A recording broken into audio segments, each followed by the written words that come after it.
Okay. Welcome, everybody, to our Sisters in Crime February program for the Pittsburgh chapter. I'm the chapter president, Annette Dashafy, and I know we've got a lot of members as well as other chapter members here, so welcome. We have, and I was going to, okay, first snafu, I was going to read Jody's bio and to introduce her, and I can't seem to pull it up on the screen right now. So I will say that Jodene Weber is a retired FBI agent, and she has a fabulous podcast. And I'm going to just throw it over to her and let her introduce herself and talk about her podcast a little bit and talk about understanding the FBI. Welcome, All right, Jody. thank you, Annette. Thank you very much. My name is Jodene Weber. Everyone calls me Jody. So if you need to reach out to me in the future with any questions, please feel free to call me Jody. I'm happy to answer any questions you may have as you're writing. I know not all of you write FBI characters in your novels, but if you have a question and wonder, okay, do I need to have the FBI in this story? I certainly can help you to the best of my ability, or would be willing to help you. A little bit about me. I was a television news anchor and a reporter at an NBC affiliate in Wisconsin for 5 years. And that was going pretty well until I saw Silence of the Lambs. And I realized, boy, I could really be having a lot more fun if I joined the FBI, because that looks like a much more interesting job than what I was doing, or at least I thought it was fascinating. And so what I did was I went and looked up the local FBI office in the phone book and tracked down an agent. And I said, how do women become FBI agents? And I basically interviewed him for an hour. And when I got done, he looked at me and he said, have you ever thought about joining the FBI? And I said, well, that's why I'm here, because this is fascinating. No one ever thought about being an FBI agent until they saw Jodie Foster on the screen. Now all of us are like, that's really cool. How do you do this? And so he said, well, one of the things you have to be able to do if you're an FBI agent, you have to be able to talk to anyone. You have to be able to interview a child. You need to be able to interview the president of the United States. So interviewing skills are one of the number one qualities you need in the FBI. And we certainly need women. So go do your TV thing for a few more years. And once you have the required amount of experience, fill out an application. And so I did. And in 1997, I was accepted to the FBI Academy and went through the New Agents program, graduated in November of that year, and was assigned to the Atlanta Field Division, where I spent 8 years working bombing investigations and international terrorism. I then transferred to my second office of assignment, which was in Norfolk, Virginia, where I also worked terrorism investigations, a little bit of espionage, and a little bit of public corruption, but mostly terrorism. And then in 2009, I moved here to Pittsburgh with my family. And my children were in diapers at the time, and I just needed banker's hours just for just to keep my family afloat. So I switched to a complex financial crime squad, and I worked a number of high profile healthcare fraud investigations here in Pittsburgh until my retirement in 2020. I retired on February 29th, 2020, and 2 weeks later, the world shut down with the pandemic. So much of my retirement has been since COVID began. But as Annette mentioned, I do write books. I'm trying to become traditionally published. And in my spare time, I have a true crime podcast where I provide analysis of different investigations, trials, true crime in the news. I also guest frequently on other people's podcasts and give analysis on investigations, since I do have quite a bit of experience and a lot of cases that went all the way through the court system. So I'm very familiar not only with how to investigate a case, but also how to prosecute a case. So that's a little bit about me. But one of the things that I was asked to provide information on tonight is how is the FBI structured? Some just very nuts and bolts basics of the FBI, so that if you're writing the FBI in your stories, you have some sort of idea what type of field office or what type of office would be in your character's town. The FBI currently is broken down into 56 main field divisions scattered throughout the United States, and each of those field divisions has numerous resident agencies. And what a resident agency is, it's a smaller satellite office. For example, Pittsburgh has a main field office division, a main office, but we also cover quite an extensive territory, essentially the western half of Pennsylvania and all of West Virginia. So we have satellite offices or resident agencies in such places as Erie or Charleston or Wheeling. So you'll see there I listed all the resident agencies. And certainly when I was in Atlanta, we had multiple resident agencies down there, in Macon, in Augusta, etc. I think you get the point. But one thing that will be changing in the near future, and by near future, I anticipate within the next year to 2 years, is the FBI will be going from 56 field divisions down to 55.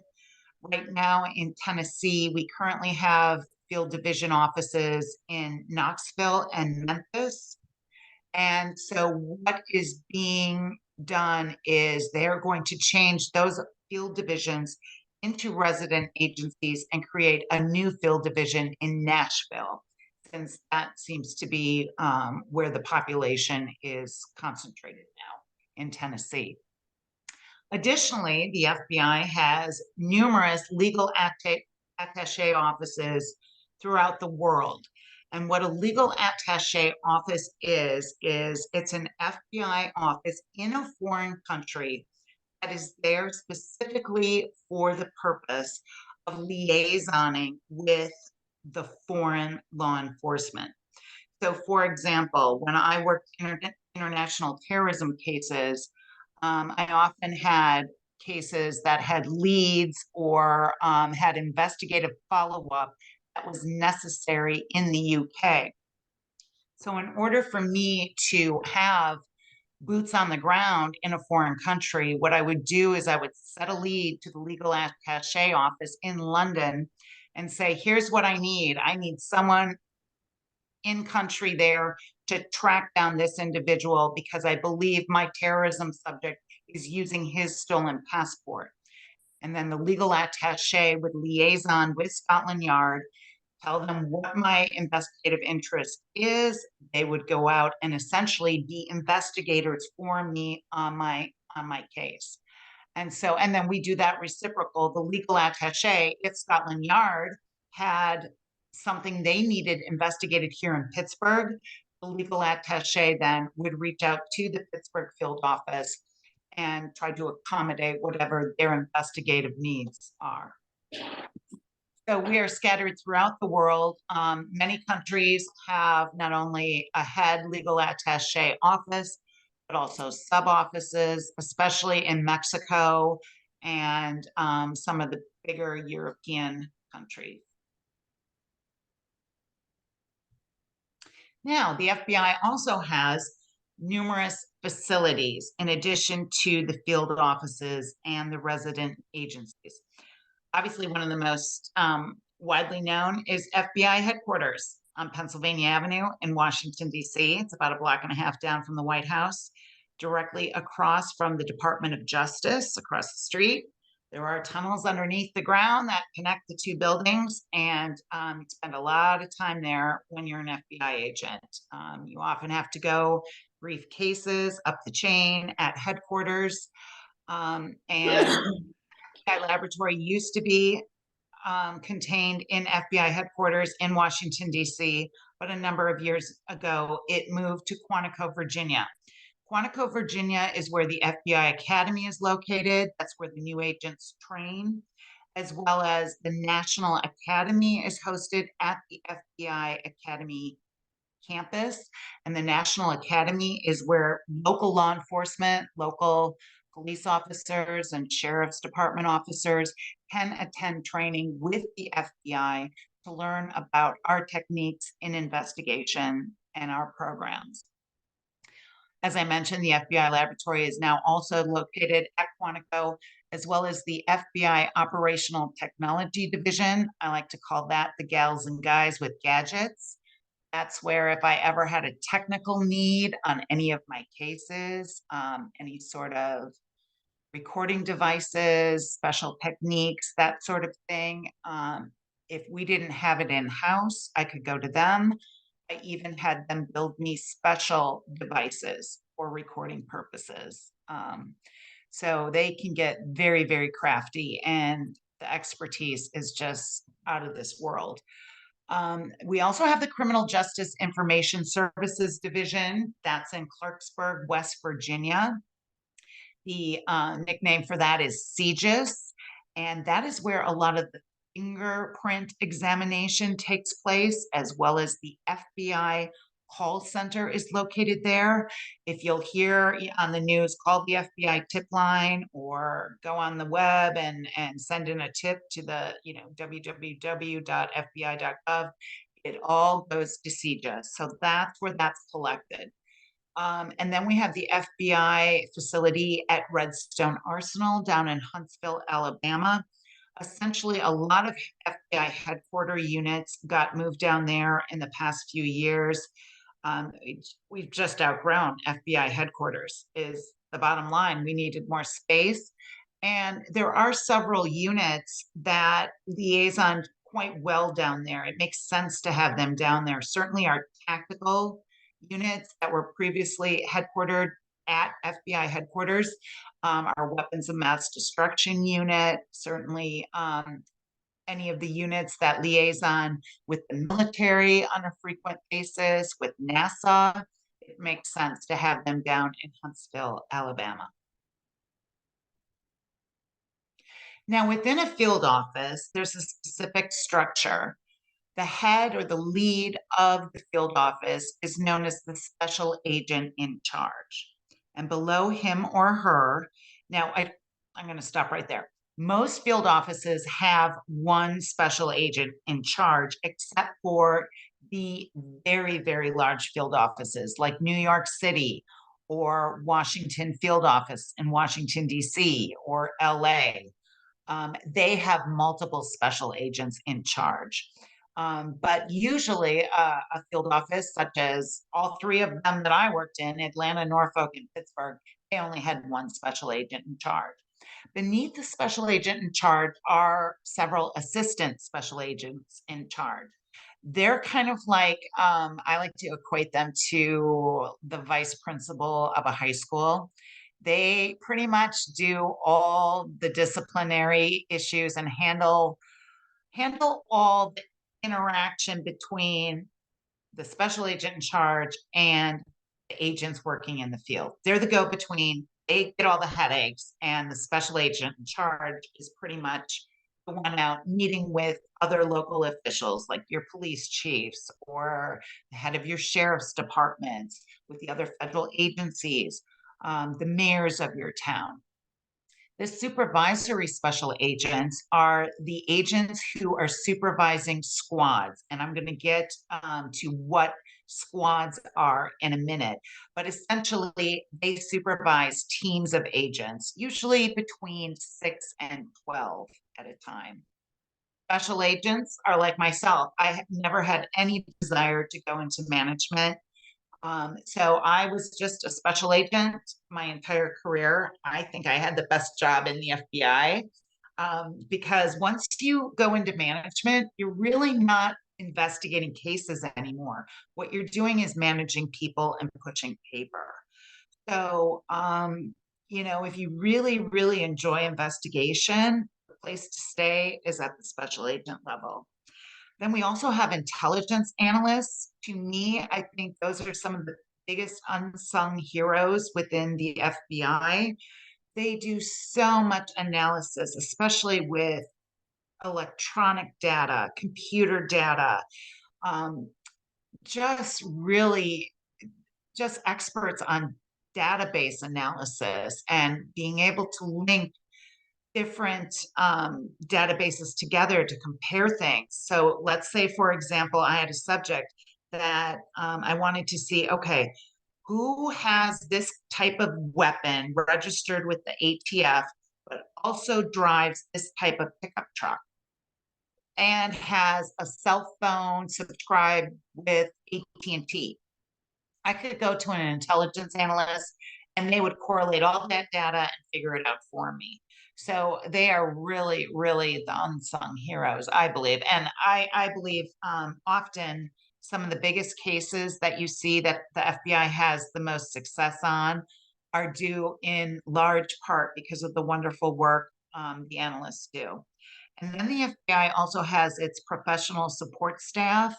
That would include your administrative staff, certainly your administrative assistants on the squad, your personnel that work in the control center, assisting with just the operation of various field offices and resident agencies. What does the FBI investigate? Well, we are broken down into numerous programs, but ultimately, what we do is we investigate violations of federal law.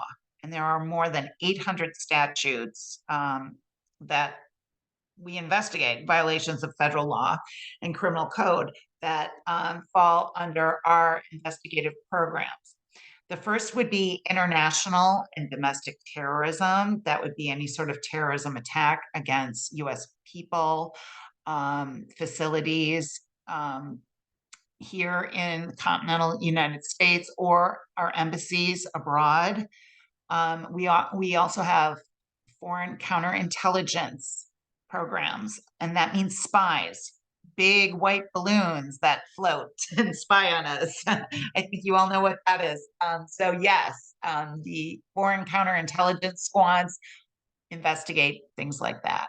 Cyber crimes, a lot of cyber intrusions, and there's a lot of financial crime on obviously computers, but cyber crimes are more like people using computers to steal intellectual property or intelligence.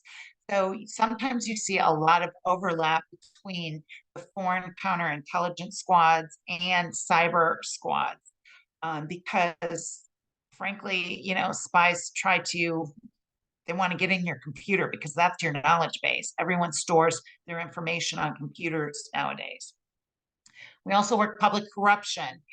That involves corrupt or violations of federal law by elected officials, civil rights. Certainly everyone's familiar with George Floyd, the case of beating up in Minneapolis, where that was a civil rights case, but we also had law enforcement involved. So sometimes you'll have cases that will kind of fall in two different squad program areas. So if that were the case, like for example, George Floyd, because that was corrupt police officers, but also involved civil rights violations, some field offices will have those two programs all together on one squad so that they can have an agent work the civil rights area and then another agent on that same squad work the public corruption angle. Or, for example, they may have a squad that's a cyber counterintelligence squad where one agent would work just the computer issues on it, where another agent would work more the espionage, intelligence angle, collection angle of the case. We also have organized crime, gangs, and drug squads. White collar crimes would constitute wire fraud, mail fraud, money laundering, bank fraud, healthcare fraud. Violent crimes and major offenders, that would be like your bank robberies, your kidnappings, your serial killers, large scale violent crimes. And then applicant matters, because the FBI is charged with doing background investigations on many of the judges and people in our government, in our high ranking government. The FBI also operates numerous task forces, and some of these I'm going to rattle off the names of them and then go into a little bit more detail as to what they do. Probably the one most people are familiar with is the Joint Terrorism Task Force, and that would be obviously on a terrorism squad.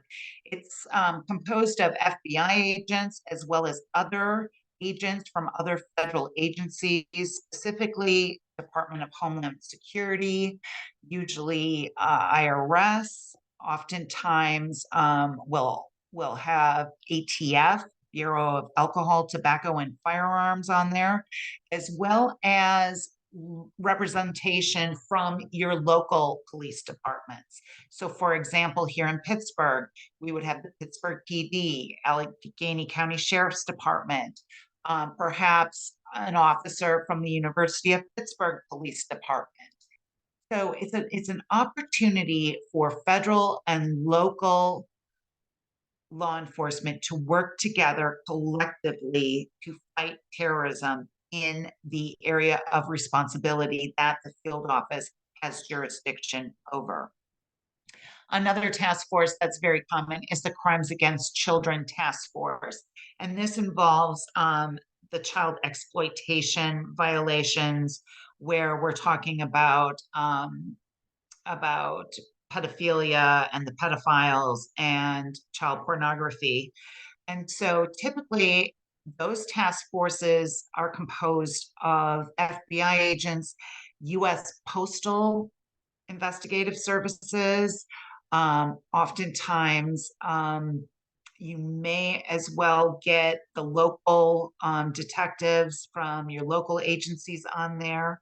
And typically, because a lot of that goes either through computer or through the mail, a lot of these images that are exchanged, it's almost like the pedophiles consider them to be like baseball cards. And so there are some that are considered like very in high demand. And so that's why the Postal Service is very key in working with the FBI on child exploitation cases.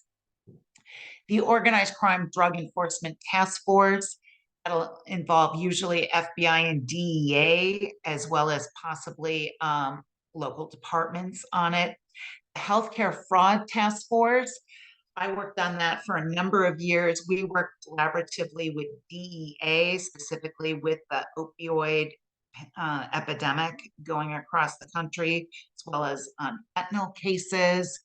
Oftentimes, FDA would be on the Healthcare Fraud Task Force because a lot of labeling issues related to pharmaceuticals take place.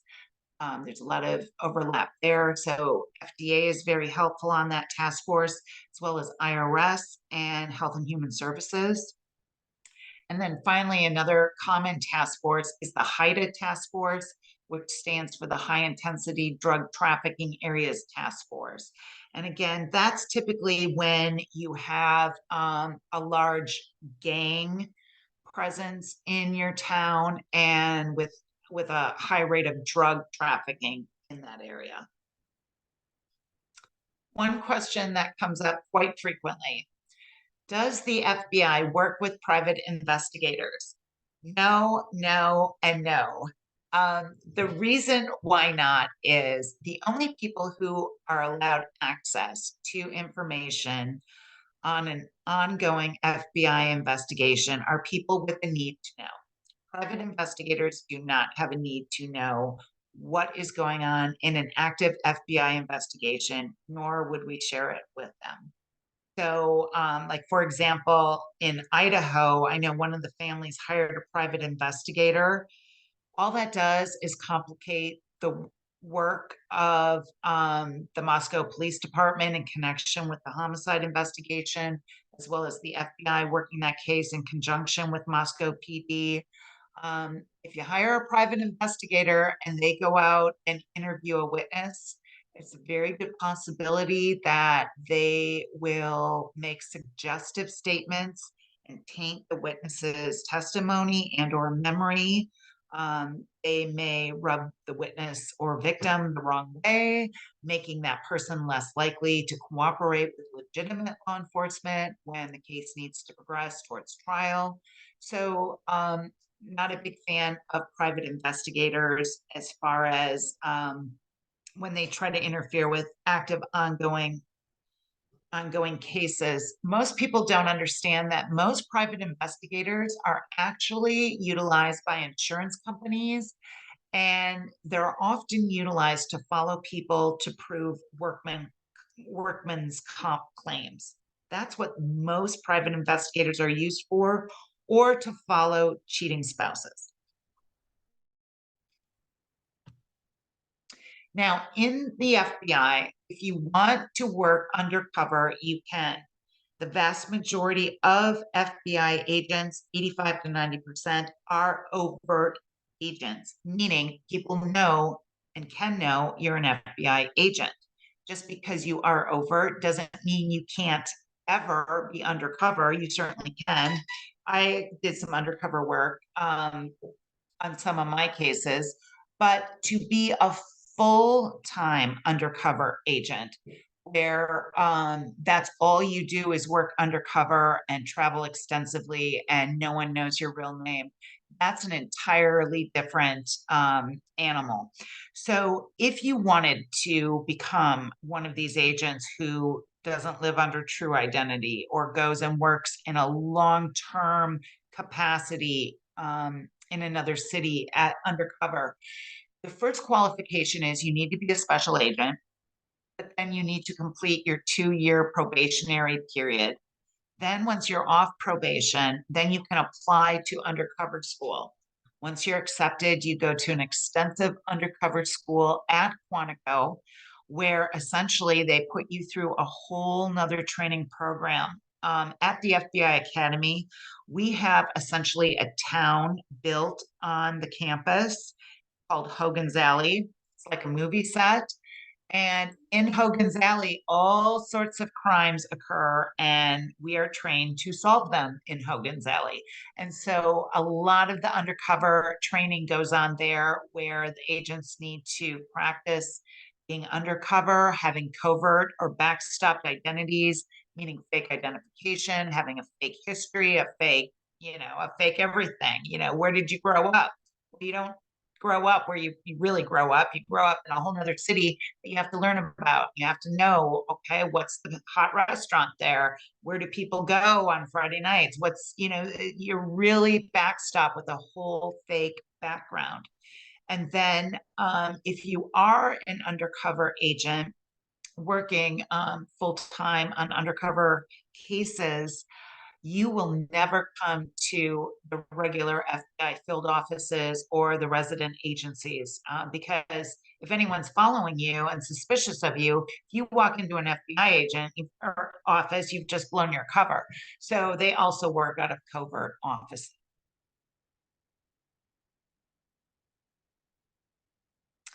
One of the things I was asked about is what type of political investigations do we work? And of course, this is in the news quite a bit nowadays with everything going on with all the document cases, as well as different allegations, one party against the other. But essentially, any elected official who breaks federal law could be subject to an FBI investigation on a public corruption squad. You have to have probable cause that a violation of federal law has occurred. The public corruption cases do have significant FBI headquarters oversight. And part of the reason for that is because they can bleed into civil rights investigations, as well as they really try to look out for confirmation bias. Because while as an FBI agent, you can have you're entitled to vote, and you're allowed to have your political beliefs, but you can't be so politically motivated that you formed a confirmation bias that would prevent you from being impartial. In other words, if you align with a political party, you still have to be able to investigate a person of that party who may have broken or violated federal law. You can't have such a bias to say, oh, well, this party never breaks the law, or nobody that I would vote for would ever break the law. You have to be able to separate your own political beliefs from the cases you're working. And some people can do that, and some are not as successful at that, and therefore are removed from public corruption squads.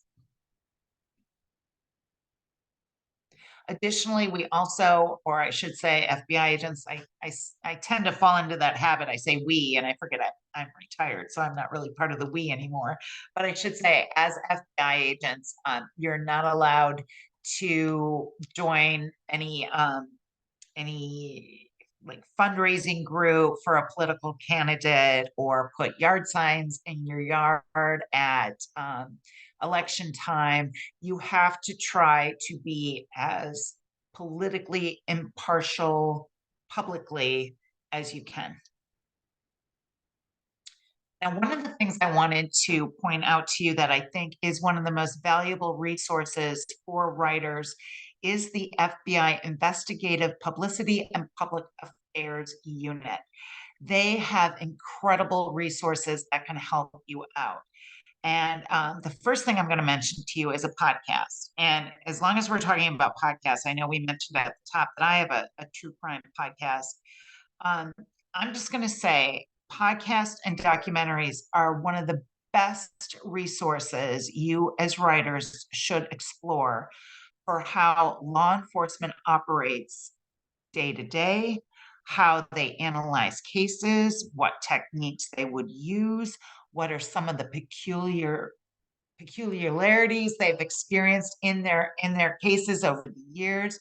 You'll get wonderful ideas that you can use for your characters, not only for your lead detectives or FBI agents or your police officers, but also for the victims, for the witnesses, for the family members, for the spouses of your investigators.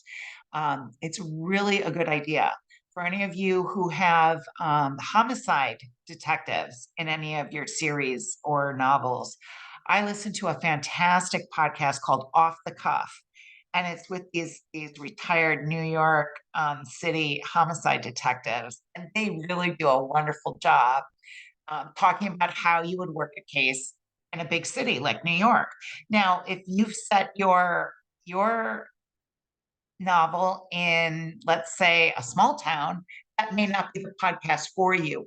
You would want to find a podcast or a documentary where a homicide detective is interviewed in a small town, because the nuances are so different when you're talking big city compared to small town investigations. But the first podcast I list here on the screen is the Writers Inc. podcast, which is hosted by JD Barker and Jay Thorne. And their October 5th, 2020 episode had an excellent interview with the FBI Investigative Publicity and Public Affairs Unit. And they do a wonderful job explaining more about that unit and how they can help writers. Certainly, they can help give you people to interview if you have specific questions. And one thing I will point out, if someone has a background in the FBI and they tell you, oh, I can answer anything, well, run from that person as fast as you can, because there are so many different programs and so many different collateral duties within the FBI. There's no way anyone could possibly be an expert on everything. So, for example, if someone asks me a question about being on FBI SWAT, I'm not the person to talk to, because I was never on an FBI SWAT team.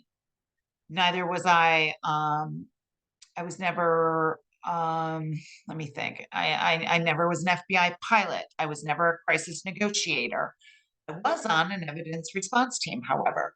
So those types of things related to processing crime scenes, I feel very comfortable answering those types of things, but I would never try to answer a question related to crisis negotiation because that's just not in my wheelhouse. But what I would do is either refer you to someone who I do know has that experience, or I would direct you to the public affairs unit and they could put you in contact with a crisis negotiator if that was something you were interested in. Certainly, if you wanted to know specifics about, well, how does an FBI case agent investigate a case with a spy balloon from a foreign country? What all goes into that? The public affairs unit could put you in connection with an agent or a FBI headquarters unit that could better answer that for you. What sort of problems, what sort of techniques are used, et cetera, et cetera. Also, sometimes people want to write books about the FBI, about true crime cases. So let's say you wanted to write about the Unabomber. They could put you in touch with retired agents who worked on the Unabomber case. Additionally, they're able to provide you with specific details. Like, for example, I mentioned I was on an evidence response team. Well, what does an evidence response team member wear to a crime scene? What is the gear? What sort of things do FBI agents carry in their bureau cars? They can answer all that kind of information for you if you ever have a question. Additionally, they are able to fact check what you've written and they can coordinate for you liaison with your local FBI field offices in the territory that you reside in. So it's a wonderful resource for you. And the way to reach out is through www.fbi.gov slash, can't see the here. There you go. What you need to submit is your name, your pertinent company name, contact, address, email, telephone number. Acknowledge if you have a project that's sold and you just are getting just some final checks done. So there's a time limit, like you're due to your editor in, 6 weeks or so, or if it's just something that's not sold or not agented and you're thinking about either self-publishing or trying to land an agent for to be submitted to a traditional editor at a traditional house. Describe how the FBI fits into your project and what's relative or what the importance of the FBI is, and then list any other outside experts or personnel that you've consulted with. So for example, if you are consulting with DEA or a local agency, list that so that they know exactly what information you may have at your fingertips and what it is you're looking for from the FBI that is unique from the other agencies or people you are consulting with.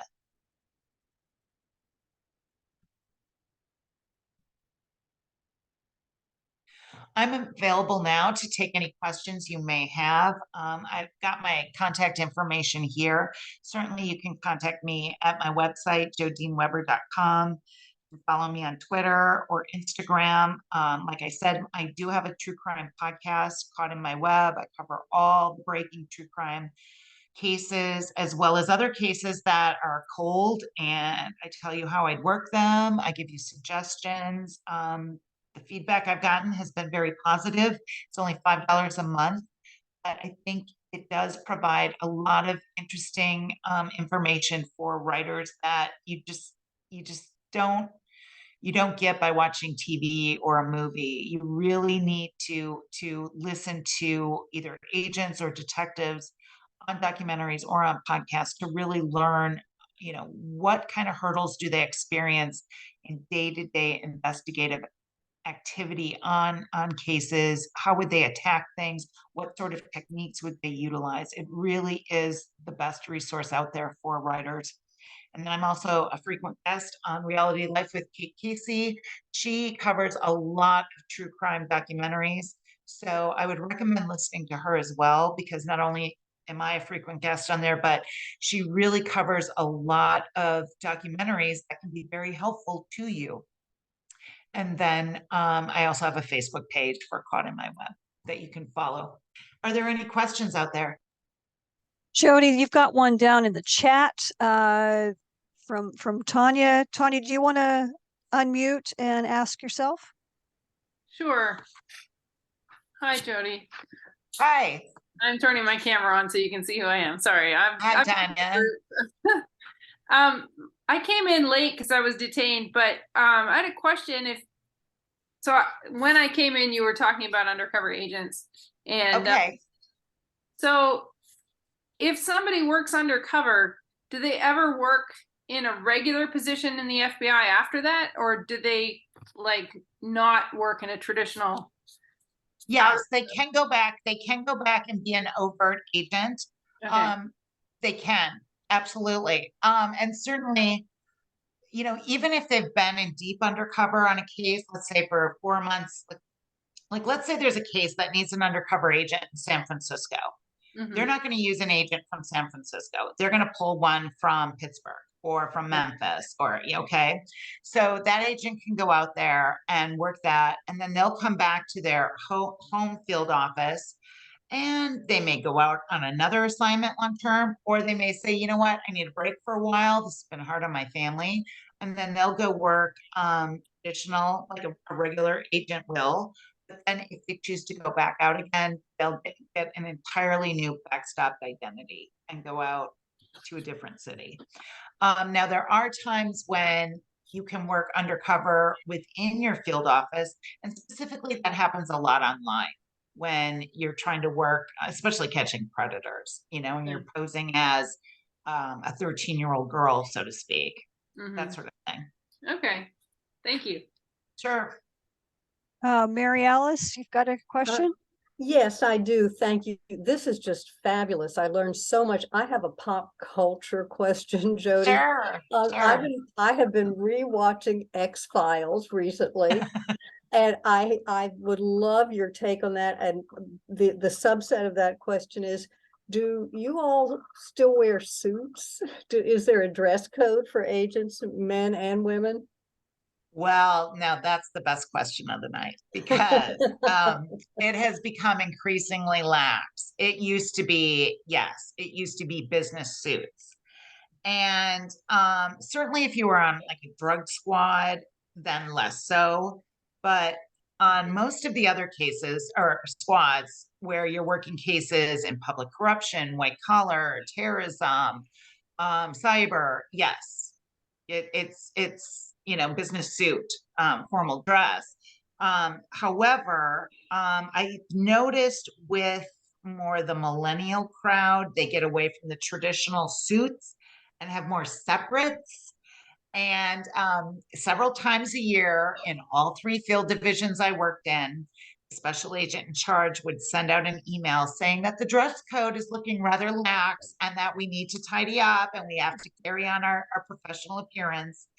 And certainly I think J. Edgar Hoover is probably turning over in his grave, because, there's people who, don't, he wouldn't even let the men back when he was in charge have beards. So, I mean, now you've got guys with goatees halfway down their chest, and just you've got tattoos and piercings, and it's much, much less stiff, I guess you could say. But certainly I have a whole rack of clothes in my closet, beautiful, beautiful business clothes that I haven't touched in almost 3 years now. And I should donate most of them, but I think, no, I can't. I might, as soon as I donate them, I'll need them again. But yes, I mean, and my feet, and that was the thing when I would have to buy my dress shoes. I had to make sure that I would be able to run and chase someone in them. So I could never have super high heels. And it's very hard for the female agents, because you have to figure out, a lot of women's suits don't have belt loops. So it's very hard to, you'd have to have a seamstress add belt loops so that you could have your service weapon on, or you'd have to wear an ankle holster or a shoulder holster for your weapon. And then as far as the X-Files, believe it or not, I never watched it. So I can't tell you. Um, as far as UFOs, no. I know we don't work that. That's about as much as I can tell you. Thank you. Great. That's great. All Great right. answer. Love it. Jody, do you watch any of the FBI TV shows, and No, what are your thoughts? I can't watch Blacklist. I can't watch, there used to be Quantico. That was horrendous. I didn't even make it through the first episode of Quantico. It was so horrible. I don't. Now CSI, there's so many versions of that over the years. And NCIS. And I used to work with NCIS a lot in Norfolk because we're right on the ocean there and right by the naval base. So those two, I think, were pretty good because you saw a lot of the criminal techniques. I mean, people have really become fascinated with processing crime scenes now, and you see a lot of teenagers and college students going into the sciences, not because they want to be because they want to work in the lab. They want to do the hair and fiber and blood testing analysis. So, I think that's been a positive benefit of shows like that. However, it also is detrimental when you're in a trial because juries want everything on film or everything recorded, and it just doesn't work that way. I was just And going to ask you about the CSI effect. yeah, yeah, they just think, everything's recorded and people don't understand. Even when I used to have this policy, whenever I would use recording devices, I would always use two. And the reason why was because some of the things those things are camouflaged in are so tiny and so minute that they can malfunction very easily with, you brush against something or you get interference or a wire could disconnect or something like that. So I always wanted to make sure I had two devices that could record at any time because if one failed, then I had a backup. And because there's times on cases you get one shot. You get one shot to send in an informant to talk with the bad guy and have the conversation. And if you don't get that recording, that's you can't go back and redo it. And the one thing I've learned is that juries love, love, love the recordings. They love it. They love and the prosecutors love it because you don't have to explain anything. All you do is you hit play and the jury, it's like the jury's there. They're with you. It's like they're in on the case. They can see the perpetrator or this case subject lie. They can see them. They can't deny what they're doing. They can see the violation take place in real time by seeing the video. So I would always try to, I believed in wiring people up all the time. I loved working informants. There are agents that hate informants because informants can be a huge headache. Okay. You're often your informant's therapist. You're listening to a lot of, all the drama in their lives. A lot of your informants have criminal histories. So you're dealing with some people who you got to make sure they're not going back into a life of crime without you knowing it. You got to make sure they're paying their taxes. You got to make sure they're not using drugs. All that kind of stuff comes into play. But I really enjoyed working informants. I thought it was fun. Cool. Anybody else have any questions? I have another one. Sure, go ahead. What do you think crime writers get wrong most often? What drives you crazy when you're reading a novel? I don't like, well, the number one thing that drives me crazy is that they portray the management and the supervisors as being like these superhero agents. Quite honestly, think of it this way. If you were going to write about a surgeon, do you want to interview or portray your surgeon as someone who hasn't operated in 20 years, 15, 20 years? Or do you want the person that's operating now, that's using all the bells and whistles and tools that are available now and doing the most complicated, up-to-date surgeries now? When I read books and they make the supervisory special agents or, special agent in charge, these wonderful investigators, I stop reading because most of them haven't worked cases for many, many years. When the bottom fell out in the economy in 2008, 2009, nobody wanted to work at FBI headquarters in Washington, D.C. because it was so expensive. So they had trouble filling management jobs in Washington, D.C. Well, guess who took those jobs? The agents who weren't doing well in their field offices and were not, they were basically on the radar as not producing. Well, one of the best ways to escape a boss that's on your back is go become a boss, go volunteer and go to Washington, D.C. Well, the problem with that is you've got some of the worst investigators now in management. You also have people who go into management, and I think this is true not only for the FBI, but any sort of business or government agency or any sort of hierarchy. There are people that go into management positions strictly for the power trip of it. And, you're going to have that there are some wonderful supervisors, but when you ask me what bothers me in books, that's the thing that bothers me the most. I think you want to make your superstars the agents that are actually working the case, the ones that are out there day in and day out, the ones that are going to the U.S. Attorney's office and sitting there and just, having these hour-long fights with the prosecutor about, okay, I've got you this evidence 3 different ways. Can we charge this already? That's what you want. Because I really think, that's who the dynamos are. Those are the people who know what's really going on. I also worry, like when I see that they portray sometimes the FBI Academy in books, and they'll have the instructors down at Quantico. Well, a lot of those instructors haven't worked cases in years either. And some of them are my very good friends, but they haven't worked a case in 20 years. They have no idea what techniques are being utilized right now, especially with the way cyber technology. I mean, you got to think criminals are constantly adapting. So if there's new technology out there, a new way to do something, that's what they're using.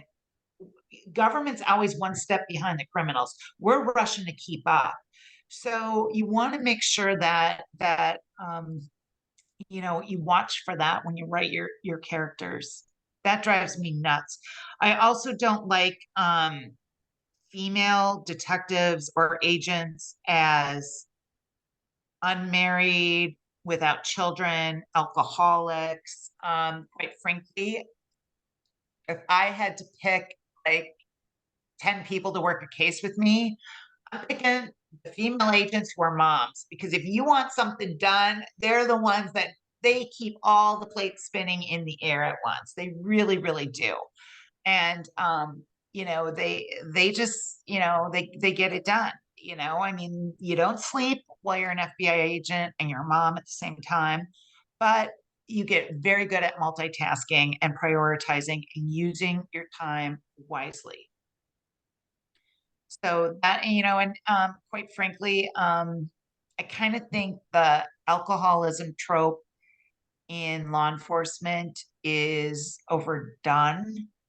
Quite frankly, I think it would be a lot more interesting. What I see a lot, especially in local departments, is abuse of steroids by male law enforcement personnel. And I think that, when you see these abuse of power cases that occur, take a look at those officers and just take a look and see if you think they're on steroids. It happens a lot. So just something to keep your eyes on. Jody, we've got a question in the chat from Jolene. Jolene, do you want me to ask it, or you want to unmute and ask it yourself? Okay, if there's a cold case crime 20 years old. When would the FBI step in for investigation if they were never called in initially? Well, we can't just step in. Oh, can you hear me? Yeah, she started out with Okay. when does the homicide get turned over to the FBI? More specifically, it's a two-parter. Oh, okay. So the FBI can be called in at any time by a local department if they feel they need FBI assistance. Specifically, a lot of times they'll call us in if they want our laboratory to do something that the state laboratory in the state can't do. But essentially, what happens is the police chief will call the special agent in charge and say, hey, can you help us? We need help on this investigation. And usually the SAC says, absolutely, no problem. And then the FBI opens up a case that's, essentially a cooperation case. And we help facilitate whatever that local department needs help on. Now, for example, in Idaho, with the stabbing case of the college students, I really credit that police department for being so proactive, realizing, okay, we don't have the manpower to work this and keep up with all the other crime and responses that are needed in this community. I mean, we've got 4 murder victims. We've got 2 surviving roommates. We've got all these families we have to deal with. We have all these fraternities and sororities we're going to need to interview. We've got extensive leads we're going to need to track down. We've got extensive crime scene processing. We not only need state officials, we need the FBI in here because we don't have quadruple homicides. We haven't had a homicide in 7 years. So they were very, very smart to call in as many resources as possible. But to the question, once we're called in, then we can help and we can review the case files and review the investigation. So let's say a department never called in the FBI and it's a cold case and it's 20 years old. Could they call in the FBI now and say, hey, can we add you to this case and can you do some of the more advanced DNA testing? Because we believe we may be able to solve this case. And so that could be a reason they could bring it in. And certainly, as you've seen with Idaho and many other cases, genetic genealogy, it's, the Golden State Killer case. If you haven't followed that case, I think it's worth reading up on. There are documentaries and podcasts about that case, about how genetic genealogy played a role in how they can take a DNA sample and they may not be able to match it to the perpetrator, but they can run it through the dead match databases. And essentially they can find, okay, well, we've got this DNA matches this maternal family and potentially this paternal family, which means it has to be this family, which means it has to be a 30-year-old male that's a descendant of these 2 people. And then they can narrow it in that way and kind of reverse engineer the process. I think we're going to see a lot more cold cases solved that way. The problem is how much it costs. But there are quite a few of nonprofits now where retired law enforcement, retired prosecutors, attorneys, journalists are fundraising and contributing to funds so that money can be donated to departments to submit old evidence in for new DNA testing. And certainly even DNA testing is constantly evolving. One of the latest tools that they use is something called an MVAC, which is like a wet vacuum. And it's even more sophisticated than touch DNA testing or swabbing for touch DNA. So it picks up these minuscule little cells that even touch DNA swabbing doesn't pick up. So it's really the way of the way cases are going to be worked in the future. Super. Well, thank you so much, Jody. This has been wonderful. You're getting a lot of thank yous and great presentation comments in the chat. Oh, good. Well, if I can help anyone, reach out. I'm happy to help. I should say though that I'm happy to help you while you're drafting. and I'll work with you as much as you need. But once a book is published, I don't like to critique. I believe that's your baby. And so I would never criticize someone's child when they're born and say, oh, well, your baby's beautiful, except for.